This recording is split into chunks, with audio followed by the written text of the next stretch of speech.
The future's already here. It's just not evenly distributed. By Callum Jacobs. I was sitting up at the bar of the Awkward Salamander, drinking a very dirty martini, when my morning reverie was interrupted by a voice that shouted in my ear, "Thank God I found you!" I swiveled round on my bar stool to identify the cause of the interruption.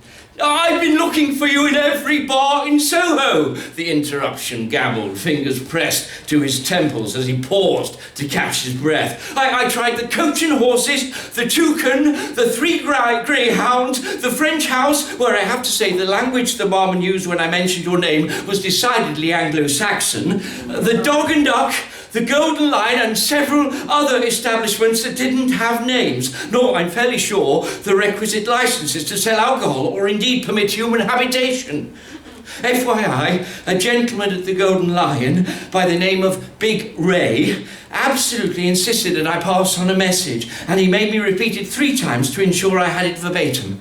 Tell the slippery cunt he owes me a score.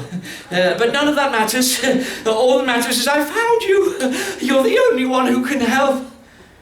At the moment he finished speaking, he collapsed onto the stool next to me, slumping toward the bar, arms hanging limply by his sides. He remained in this position for a full minute, the only movement the rise and fall of his torso as he panted like a tubercular old man. Suddenly, he sat bolt upright and looked directly at me. "Do I know you?" I asked. He stared back at me like I was the idiot. "It's me," he stammered. I peered at him closely. He was what I think would be described as a hipster. Late 20s, ludicrous beard, orange woolly hat, with a plaid shirt and trousers at least 3 inches too short. He was also very sweaty and obviously extremely distressed, although I couldn't tell if these were temporary or permanent features. Either way, he was not the sort of person I generally had much truck with. I came to this particular bar for 2 reasons. One for the martinis, which had the twin merits of holding a great authority and a low price. You could have diluted one by half and still received its message in full. And 2, to avoid exactly this kind of bullshit. Hardly anyone else came here at 11 a.m. on a Wednesday. It was serenely empty. Empty apart from me and Monica the bartender, who was barely present. Monica was staring at her phone, oblivious to the world around her, although occasionally and unfathomably shouting, "Horsey! Horsey!" at the top of her lungs. And now, of course, this moron who'd interrupted my day. I slid the last olive from its cocktail stick into my mouth, its brackish tang briefly masking the very low quality of gin. "Fuck off," I said, as courteously as I could. "I knew you'd know what to do, you see. Your work was always so far advanced of everyone else's. I hoped you'd still be working in the same field, although I see now," he trailed off, looking around the bar, you seem to have moved on to other things. If I equivocated when I suggested that you fuck off, let me try again. "Please, Henry, I need your help." "How do you know my name?" I asked. "It's me. It's Gilbert." I only knew one Gilbert, an acquaintance from my Oxford days, but as this gibbering loon was at least 20 years younger than me, it was clearly not the same one. I hadn't seen Gilbert in decades. He disappeared without trace in our final year, amid rumours he'd been snagged by a tech startup who were developing AI systems before most people knew what that term meant. That or he'd had a breakdown. Both seemed plausible. The last time I saw him, he was standing in the middle of Jesus Quad in his dressing gown, drinking wine from a Pringles can and shooting at crows with a homemade laser. Such are the many faces of genius. I took a closer look at the idiot in front of me. He didn't look like someone who was once tipped to win the Fields Medal. He looked like someone who didn't own a library card. "Have you heard of morphic skin?" he asked. "How do you know my name? And why are you pretending to be Gilbert?" Morphic skin! We've been developing it. The lab where I work, a fully wearable second skin. It's a programmable, electroactive polymer mesh underneath an outer layer of graphene. The surface is embedded with a photonic crystal network, fully responsive, fully mimetic. What on earth are you talking about? That's why I don't look like me. I'm wearing the skin. There are two types of people who really annoy me, and you appear to be three of them. Now, please, you once pissed yourself in the JCR, he shouted. Monica looked up from her phone and appeared to be suppressing a chuckle. Now, the thing was, it was true. It had been a long week, and a particularly rowdy evening of the backgammon club, and I'd pissed myself while sleeping it off on the floor of the junior common room. Crucially, the only person who knew about this unfortunate episode, because he'd been there and was actually rather good about the whole thing, was Gilbert. I'd never mentioned it to anyone else, obviously. "How do you know Gilbert? And why did that little shit tell you I'd pissed myself?" I demanded. "I never told a soul. That's what I'm trying to tell you. It's me. I'm Gilbert." I peered closer at the bearded maniac. "It doesn't look like you." "Have you not listened to a word I've said? I'm wearing the skin. That's why it doesn't look like me." "What skin?" "The skin, the morphic fucking skin!" he snarled through gritted teeth. From behind the bar, Monica raised her head. "Keep it down, please. You'll upset me customers." "Monica, we are your customers." "Two more of these, please." I nodded at my empty glass. Monica slopped a couple more of the martinis into glasses and slid them along the bar while I sat back to let Gilbert, or whoever he was, tell his story. The skin, Gilbert explained, was based on an entirely new concept in material dynamics, a mechanical but infinitely flexible metamaterial, a repeating microscopic lattice whose geometry determines how it bends or thickens, allowing cheekbones to rise, shoulders to broaden, and fabric to take on unlimited forms. "Think of it," he whispered. "Anyone can adopt the appearance of whomever they choose." It could fully and faithfully alter clothing, facial features, age, gender, and within certain parameters, height and body shape.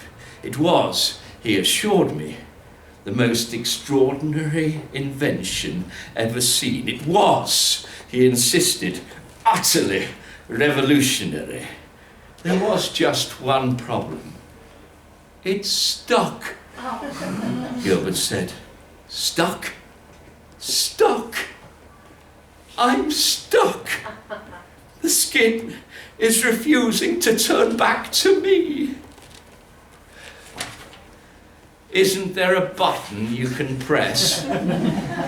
"You really haven't stayed up to date with advanced computing, have you?" At that moment, Gilbert's left forearm suddenly began to squirm and shudder like a ferret on the end of a leash, sending tremors all along the bar. He slammed his other hand down on the delinquent limb to keep it under control. Monica looked up from her phone and stared at the pair of us with narrowed eyes. "What the fuck was that?" I whispered. "It does that sometimes." "What does?" "The skin," Gilbert replied. "The what?" Gilbert glared at me with violence in his eyes. "Oh, yes, the skin. Yes, you mentioned. Stuck, you say." "Oh, it seems to have decided that this particular skin is a better choice. This skin is designed to elicit the most positive response in social interactions, to receive the most favourable outcomes vis-à-vis job prospects, romantic advances, and so on. It's decided that my own skin, that I, if you will, am suboptimal. So it's not budging for my own good. It's decided. The skin's underpinned by some pretty powerful machine learning. We think there's a certain amount of autonomous choice architecture now operating." Gilbert stared at the floor. "You mean the skin's in charge?" I said. "Well, this is it then. The singularity has occurred. We're all about to be enslaved by the robot overlords." To be fair, people have been banging on about it for a while now, but honestly, who actually thought, "I don't want to be stuck as a hipster forever," Gilbert whispered, almost in tears. "Indeed. Although I'd say what's more troubling is the notion that this phenomenally advanced intelligence has decided that a bearded, beanie-wearing twat from Dalston is the apogee of human perfection." "But what the fuck am I going to do?" Gilbert shouted, leaping to his feet and banging a fist on the bar. As he slammed his fist down, the tremor started up again. This time it began in his arm, but rapidly spread to both limbs. Within seconds, his entire body was shaking uncontrollably. Gilbert's increasingly violent spasms caused two of the empty martini glasses to leap off the bar and smash on the floor. Barely had the sound of breaking glass registered when Gilbert's appearance began to change in the most bizarre and frankly distressing manner. His hat faded in and out of existence. His face started to melt, and he emitted a disturbing cacophony of loud static crackles. I recoiled, wondering if he might be about to explode. Monica had noticed the bizarre goings-on in her bar, and faster than the single clock cycle of an exascale operating system, she picked up the bottle of low-grade gin that she used to make the dirty martinis and launched it like a grenade straight at Gilbert. The bottle shattered spectacularly against Gilbert's forehead, spraying glass and high-strength spirits everywhere, drenching him from head to foot. Wisps of smoke immediately began to trail upwards from his elbows, shoulders, eye sockets, and crotch. Then, as the static noise changed to a stuttering, high-pitched electronic whine, his whole face and body started to shimmer and glitch. The hat vanished, thankfully. His plaid shirt morphed into stripes and then back into checks before settling on paisley. Good choice. And his ridiculous beard, I'm so sorry, it's two dirty martinis too many. And his ridiculous beard shrank back into his chin. "Fucking hipsters," Monica grumbled, returning to her phone. As the smoke cleared, standing before me was a blooded, dripping wet Gilbert, looking relieved, shocked, and pitiful in equal measure. What happened?" he spluttered. "I believe that the lovely Monica here outsmarted the robots," I concluded, raising my glass in her direction.